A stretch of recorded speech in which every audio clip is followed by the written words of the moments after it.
Welcome back to my video series called the NBA Rundown, where I discuss the ins, the outs, the ups and downs in the association. In the 8th episode, I will discuss OKC's new secret weapon, who is the Timberwolves' best player, the Raptors' new style of play, and could the Lakers end up helping the Celtics add a top 5 pick. Let's get it!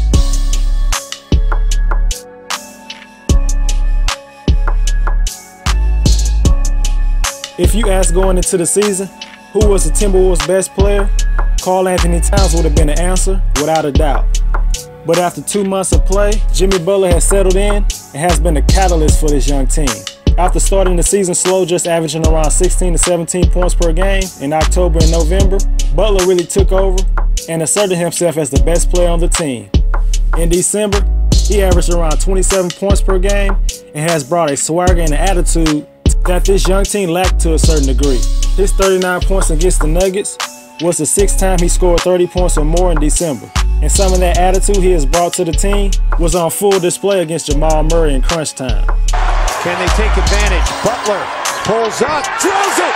Wolves back on top by 2! You don't think this guy's an all-star? Rebounding, hesitation dribble that time on Jamal Murray freezes him. Butler has been unstoppable in crunch time, and he has helped the Timberwolves get off to their best start in a long time, proving he's one of the best two-way players in the league.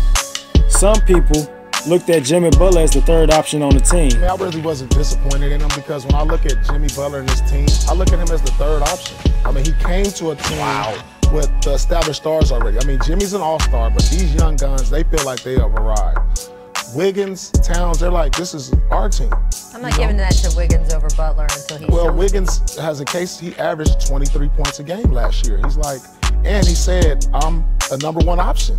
He feels that way. He just signed for $150 million. Yes. So he's like, I need the ball. This is what they gave me the money. For this team to go far this season, Jimmy Butler will have to be the best player. Maybe Towns or Wiggins can eventually grow into that role later on, but for this season, this is Jimmy Butler's team. Over the last couple of years, the Raptors have won a lot of games and has been one of the best teams in the East over that time. It looks like they're on their way to another 48-win season, but something feels different about this Raptors team. This season, Toronto is outscoring opponents by 8.3 points per 100 possessions, 3rd best in the league and by far the best ever as a franchise. Shooting and spacing has not been a part of the Raptors' offense in previous seasons. They are playing much more faster, and they have taken the 6th most three-pointers in the league and hitting 35% of them. The Raptors' best player, DeMar DeRozan, has been known for his mid-range game and has never really committed to improving his three-point shot in the past. This season, he is shooting around 3 three-pointers per game on 34% shooting. Both are career highs. Everyone has pointed out that the best steals in this past draft are Kyle Kuzma and Donovan Mitchell. Add OG Anunoby to that list.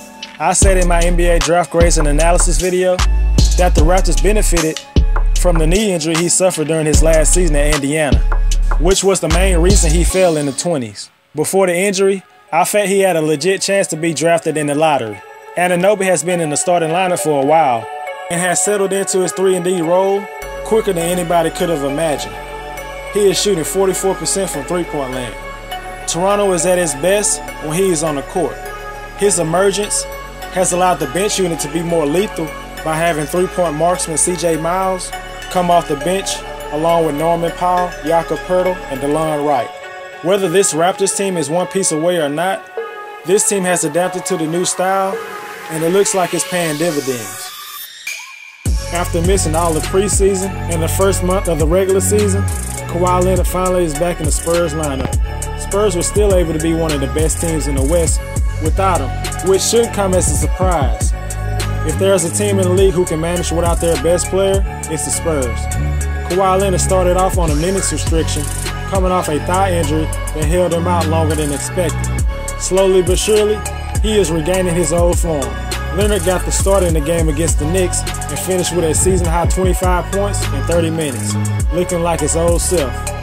I believe the Spurs proved at the beginning of the season that they might have enough to challenge the Golden State Warriors, especially if LaMarcus Aldridge plays like he's capable of playing. But it all comes back to Kawhi.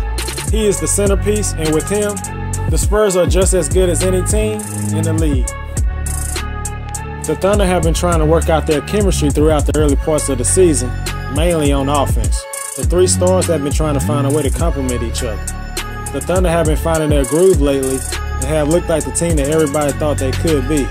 But on Wednesday, the Thunder might have found a young stud that could be key for their chances to seriously compete in the Western Conference. With players like Andre Roberson and Alex Abrines out due to injury, an opportunity opened up for rookie Terrence Ferguson to show the coach that he could contribute this year. Before that game, he had just played 155 minutes in 22 games, showing signs that he might not be ready in his rookie year. But he got the start on Wednesday, and even though the Big Three had a good showing, the talk of the game was Terrence Ferguson. He had a breakout game, scoring 24 points on 9 of 12 shooting. He hit 6 3-pointers, which is huge playing on a team with Melo, Westbrook, and George, who would draw so much attention. And he had the Staples Center buzzing after his 2 impressive dunks, even though he traveled on one of them. Just having a guy off the bench to bring a scoring punch is crucial for the Thunder. As much as Roberson gives you on defense, he is just the complete opposite on offense. And Terrence Ferguson could be the secret weapon that OKC needs for a chance to get to the NBA Finals. The Celtics remain currently in first place in the East and look like a true championship contender despite losing their second best player, Gordon Hayward, in the first game of the season. Jason Tatum has looked spectacular in his rookie year, and he can only get better from here. The Celtics still would love to pursue a superstar player to the team like Anthony Davis, but they could be in line to have another top 5 pick in the 2018 NBA draft. Right now, the Lakers have the second worst record in the league, and that pick has an 80% chance to land between 2 and 5, which will end up going to the Celtics.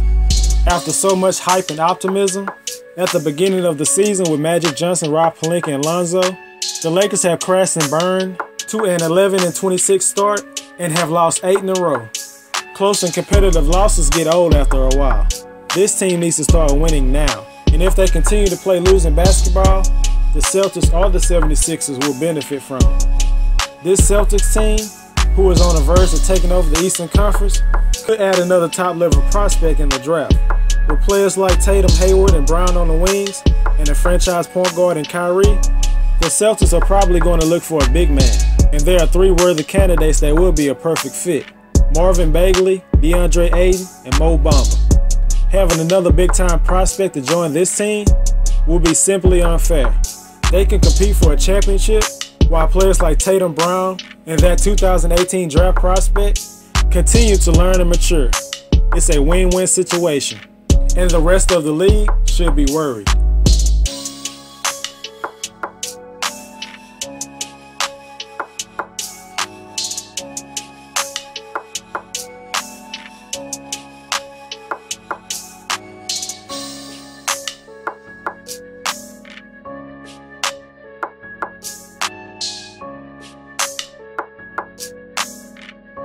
If you enjoyed the video, hit the like button, and if you haven't subscribed to my channel yet, do it right now for future NBA content.